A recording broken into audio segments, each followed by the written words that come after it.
I don't have Jack's recall. He's much younger than I am. By the way, there are two Abbies in this room. One is over my left shoulder.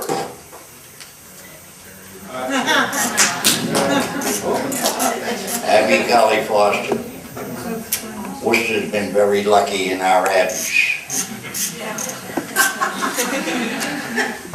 I hope most of you have gone through the exhibit. It takes about an hour to really do it. It's worthwhile.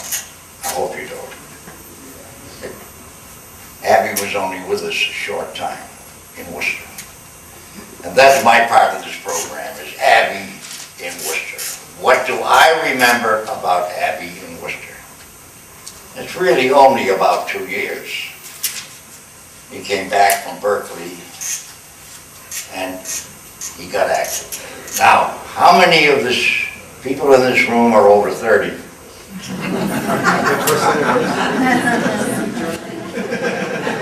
None of us can be trusted, can we?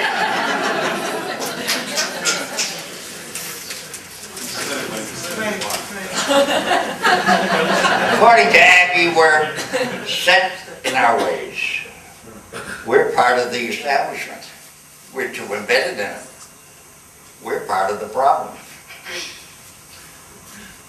That's why Abbie proclaimed, come the revolution, we will be the first to go. Think about it. That's, Jack said it, that's the kernel of his message. He was one of my canaries in the coal mine. The coal mine that includes so many of our institutions and organizations of whatever stripe and kind that practice deceit and who in the process destroyed so many lives. Everyone in this room is living through this, aren't we? Yes. Yes. Ever since we were born. Of course, I remember too that Abbie himself wasn't above bending the truth now and again. One Saturday morning, Abbie called me to come down to the Main Street entrance of the office building that housed the draft board. He asked me to bring my home movie camera. I said, Abbie, he said, the draft board lady's going to be leading these young draftees to the Army bus to take them to Fort Evans and to the rice paddies in Vietnam. But Abbie, it's early and I don't have any film in my camera. Don't worry, he said, they won't know that. So John and I went, and there they were, being led to the war. Opposite me was the FBI guy with his big video camera, filming me. When I think of Abbie, I have a warm feeling. I smile. Can't help it. Like Holly, I liked Abbie. A lot of people in this room liked Abbie. You wouldn't be here if you didn't. I liked his boyish qualities and his sense of fun and playfulness. He was both the constantly serious organizer and agitator, and at the same time he played for fun. He liked sports like bowling and tennis. He liked playing bridge with the Dorenkamps. He liked playing pickup baseball at a Phoenix Pentecost picnic. He was on the Brandeis tennis team when he was in college. His coach was Bud Collins of Breakfast at Wimbledon fame. Bud told me that he couldn't teach Abbie anything because Abbie already knew everything he needed to know. Abbie brought humor and dynamic energy and enthusiasm, as Holly pointed out, to our common enterprise. Holly isn't the only woman who was kind of taken by Abbie and his eyes. But Sheila had the eyes. There were plenty of people, of course, who didn't know Abbie in these ways, who only saw him as a threat to their way of life, to their settled and secure lifestyle and traditional Eisenhower era values.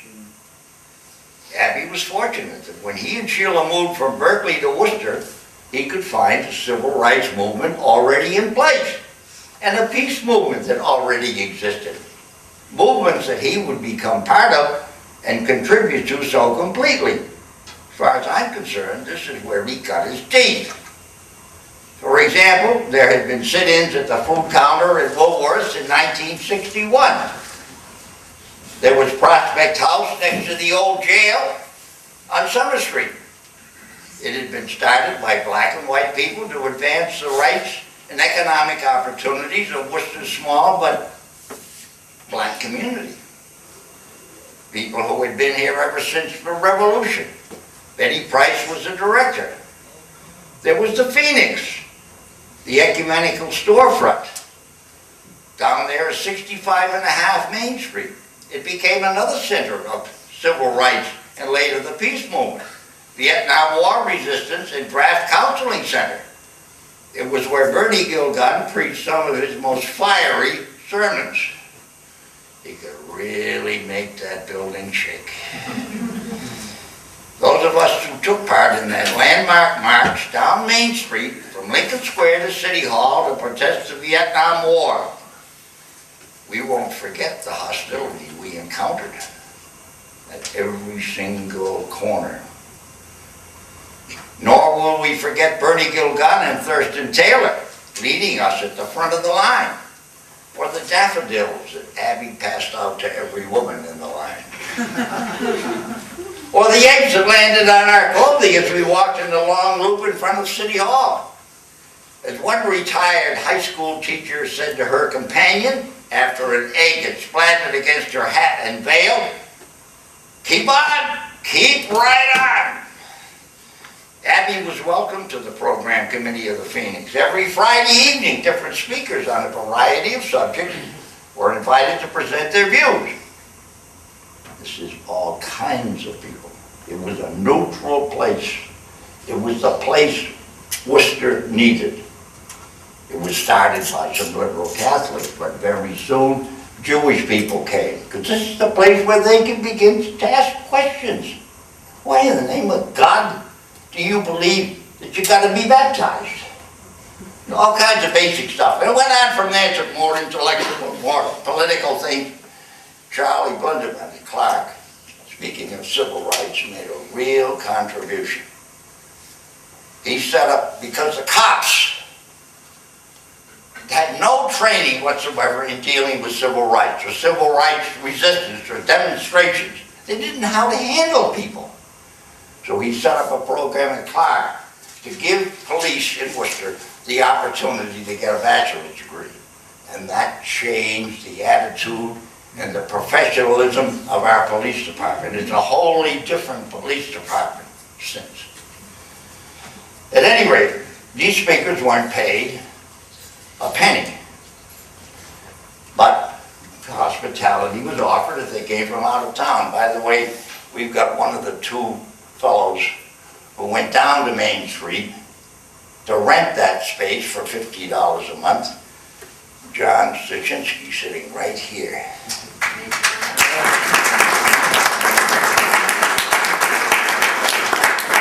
John and Bernie had a very close association, didn't you?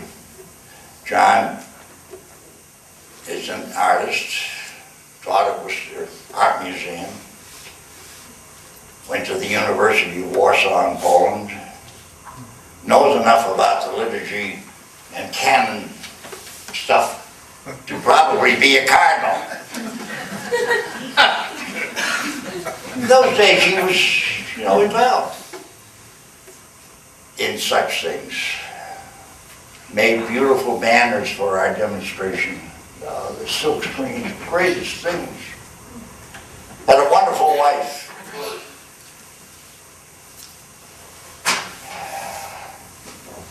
At any rate, Abbie had some good contacts we didn't have at the Phoenix. People from out of town, like John Court, Deputy Director of the Peace Corps, or Howard Zinn, BU, very prominent guy, founder of the Teaching Movement. Sam Bowles of Harvard on America in a World of Revolution, and Reverend Richard Mama on Religion and the Student Revolt. With Abbie came Sheila, thank God. She also contributed to the Phoenix for presenting a program on women's emerging equality. She, along with Marge Dick, established the tradition of celebrating the Jewish Seder, or Passover, meal that some of us continue to this day. Now, remember, this is 40 years ago.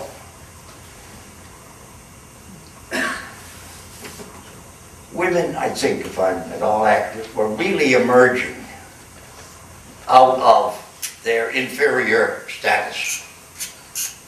And Catholic young women, you know, who had been raised to think that their role was certain things, like you never practiced contraception. This was, had to step back and, you know, deal with this. And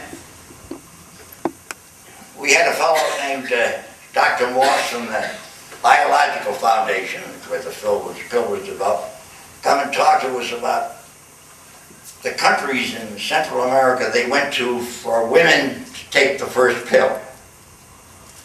And he told us about the condition of the lives of those women who had grown old before their time because they just had one child after another. All kinds of things like this were being heard for really the first time with real impact. At any rate, when Abbie turned 30, we threw him a birthday party at the old German-American club on Lake Quinsigamon called the Frozen Club. Happy thoughts, Fro, happy sin thought. We put a real crown of thorns on his head because we had some premonitions. We asked his father to speak. His opening remark was, I always call him Abbott. I never knew him well enough to call him that. And then Abbie and Sheila split up. Sheila moved to Cambridge with the children. Abbie went to New York and Greenwich Village. And everything you saw in the videotape happened. They were with us for about 2 years. He came back a few times. Once to introduce us to his second wife, Anita. Sitting at our dining room table, he looked at my wife, who was expecting, and said, here you are, having another baby, while it's all happening out there on the street. And then again, for the 25th anniversary of the Prospect House, it was the second time that I recall his coming back. Finally, his mother, Florence, made sure he always had his toothbrush and always brushed his teeth. Because teeth are important. At the end, though, we couldn't stop Abbie from taking all those damned pills.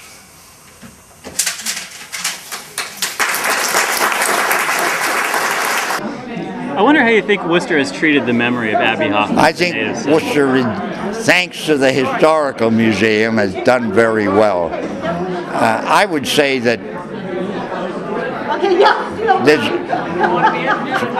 as Abbie pointed out very accurately, there are two groups left, the reactionaries and the radicals. Unfortunately, there are very few radicals, but there's an awful lot of establishment. You know, we're an economic society, and people want to thrive, and they want to prosper, and they want a settled, established life, a secure life, and our government plays into that, and it plays into fears. And somebody like Abbie challenged all that, and they said, look, you got your values upside down, and in the process you're doing terrible things to other people. And that's probably the one thought that keeps whatever resistance is alive, that's what keeps it going.